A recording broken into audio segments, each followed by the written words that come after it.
Day 1 of test match. So India versus South Africa பார்த்தோன்னே ஃபேன்ஸாக புதுசாக யாரும் டெஸ்ட் மேட்ச் பார்க்குற ஃபேன்ஸாக இருந்தால் என்னடா அது 208க்கு 8. பட் ப்ரோ இது test match. So South Africa வென்யூவில் பார்த்தீங்கன்னா வந்து நீங்கள் 250 300லாம் வந்து பெரிய விஷயம்.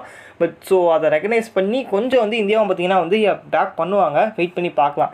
பட் இந்த ஸ்டேஜில் 208/8 அப்படிங்கிறது எனக்கு தெரிஞ்சு ஓகே அப்படிங்கிற மாதிரி தான் இருக்குது. நாளைக்கு டே ஸ்டார்ட்டில் பார்த்தீங்கன்னா வந்து டே 2ல் வந்து கொஞ்சம் இந்த 6-7 ஓவர்லாம் பார்த்தீங்கன்னா வந்து கொஞ்சம் பார்த்து ஆடிட்டு அதுக்கப்புறம் மேபி கொஞ்சம் ரன்ஸுக்கு போனாங்கன்னா ஒரு 250 வரையும் எப்படியாவது இழுத்து பிடிச்சி கொண்டு போயிட்டோம்னா மேபி நல்ல ஒரு ஸ்கோராக இருக்கும்.